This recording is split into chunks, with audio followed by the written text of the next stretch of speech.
Theology of the Body and Pornography. Now, I'm sure you've heard the quote. The problem with pornography is not that it shows too much of the body, but that it shows too little of the human person. Now, those of you who've been to the Sistine Chapel, you've seen it, and it's been described by John Paul II as the sanctuary of our bodies. Now, if you've seen the chapel, you'll see that it's mostly nude art by Michelangelo. So how can it be a sanctuary of, these nude pictures? And actually we're talking about pornography here, which is about naked bodies. So I guess it is related. Well, kind of. Let's see. We've got to look at what is the difference between the images in the Sistine Chapel and pornography or sexually explicit material. I think the question here has to be, well, what is the intention of the artist? Now, we know that sexually explicit material, or pornography, is meant to evoke a sexual response, I suppose, from the viewer. Whereas the images on the Sistine Chapel are pretty different.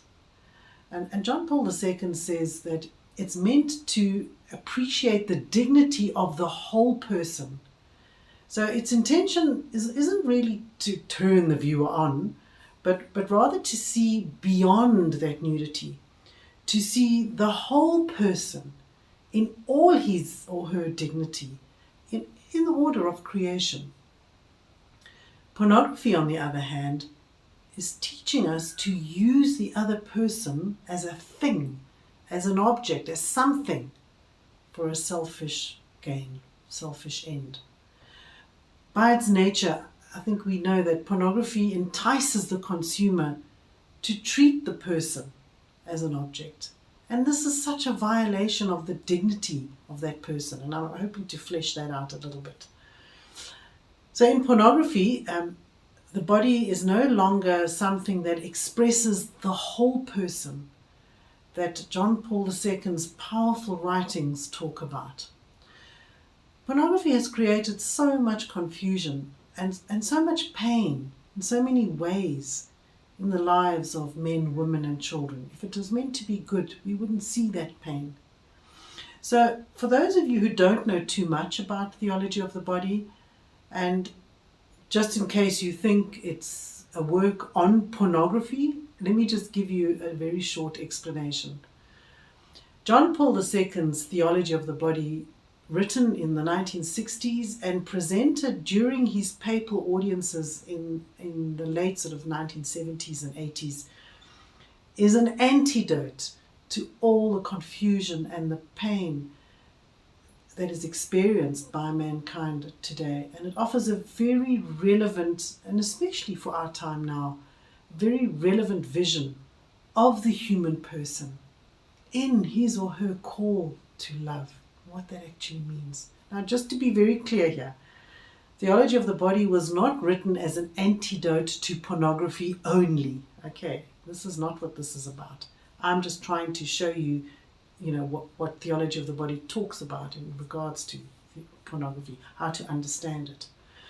So I wonder how often you've thought about your body and thought about it in wonder and in gratitude and in amazement. Have you ever looked at it and thought, is there any deeper meaning to this, to who I am, to this matter, to me, to all this flesh?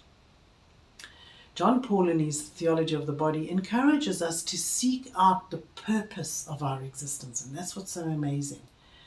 And wait for it. It's to discover this purpose which is revealed through our bodies, created as male and female.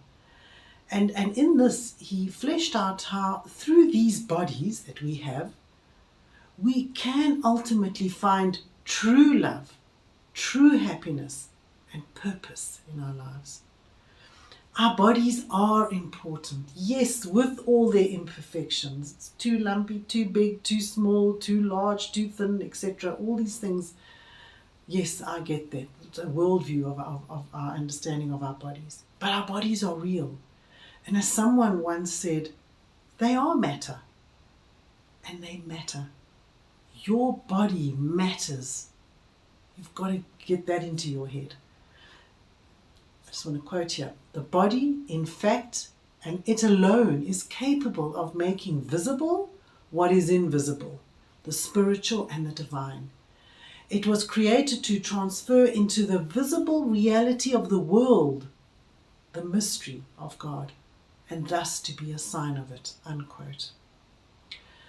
Now, John Paul II digs deep into fleshing out the meaning of that four-letter word that we use any which way, that four-letter word called love.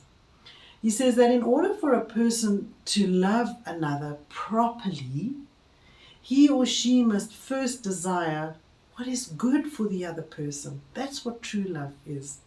And so, echoing the Catechism of the Catholic Church, number 1766, John Paul uses the definition of love as willing the good of another. We want the good for the other. And he also adds that love involves a sincere gift of oneself to the other. Now, lust is the opposite of this. Lust is the selfish desire to please oneself, and it treats people as objects, particularly when it comes to pornography. When we look at pornography, we're objectifying someone in that image or in that video. And when we view someone as an object, particularly where sex is concerned, a certain sense of shame surrounds that experience. And then we can start viewing sex itself as a shameful thing. Now, the problem with this is that we no longer recognize the beautiful, holy gift that God has given us in sex, or as it used to be called, a marital embrace, as a way of communicating His own life and love to us. And so sex then loses its sacramental nature. What pornography does is it distorts the gift and it transforms it into something to be used and to be discarded at any whim. So I get the comment often, now surely porn is okay for single people. I mean, if I'm not married and I'm not having sex with another person, I'm not causing any harm to anyone.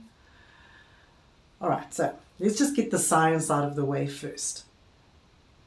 And apart from messing around with the important neural pathways that can impact future relationships, and this is all in research, pornography plays on our brokenness as humans, and it trains us to reduce people to nothing more than an object. So there's no love involved there. John Paul says the opposite of love is not hate. It's using another person as an object. Now, what happens in pornography is we forget about everything else about the person, except that shallow observation, what we see that we can make out of him or her, and what he or she does for our own sexual gratification. So you do this in your single life, which these days is a long time until marriage sets in. And actually you're setting yourself up for future relationship failure. Again, this is shown in a lot of research. All right, so are you still with me on the theology of the body stuff? I know it sounds heavy, and I know you're thinking, what is all this about? Well, there's a little bit more that I need to just open up there for you in very basic terminology. All right, so again, in his theology of the body, John Paul II's his great ingenuity at helping us to understand meaning, the meaning of our life. He takes us back to the beginning, which is wonderful. In biblical terms, it means Genesis. Now, if we don't understand our origin, how on earth will we ever understand our destiny? So he begins by explaining the original experiences of the human person, Adam or Adam, before Eve came along, who he created in his own image and likeness. Now just imagine what it must have meant to be alone. There was no sin. What that original unity between God and humanity must have been like. There were no clothes, remember, just Adam and God. And all was very good. Being alone, God says, is not good. And we know the rest. From Adam, Eve is created from out of his side. And Adam delights in her in a very pure way, which actually tells us a lot about attraction, sexual attraction between male and female. Sin hasn't entered the picture yet. Adam and Eve were naked without shame. There was nothing there to confuse them. There was no confusion between love and lust. You see, they were able to enjoy a pure attraction to the beauty of their bodies as a manifestation of the invisible goodness of the other. They came from one another. Then, of course, we know the rest of the story, which has brought us to where we are today, sadly. We read that Adam and Eve doubted this beautiful gift from God, causing a complete disruption of God's plan of purity, his plan of love and for grace, with what we now know as original sin, the stain with which we have all entered into this world as we know it now. So shame has been brought into the sexual experience, and the human person has moved away from original nakedness. Porn brings us into shame. It brings us into a shame-filled experience of sex that can only disappoint. Just another quote here. Only the nakedness that makes woman an object for a man, or vice versa, is a source of shame. The fact that they were not ashamed means that the woman was not an object for the man, nor he for her. Unquote. Powerful words. Go through that again. All right, so, sure. I'm sure that, like me, you've often wondered when you compare the church view to the world view of sex and sexuality, that you've often thought that Christianity has always been so disparaging about sex. Okay, so this is not true, and one doesn't have to go far in the Bible to see the goodness of sex. All right, so in Genesis 1:28, God's very first command to humanity is to be fruitful and to multiply. Genesis 2:24 talks about where God says that sex is a celebration of the oneness of marriage, testifying to this life-giving bond that is created in the sexual act. So all this is not given to us out of a hate for sex, but rather that sex is good. Pornography makes it a cheap counterfeit.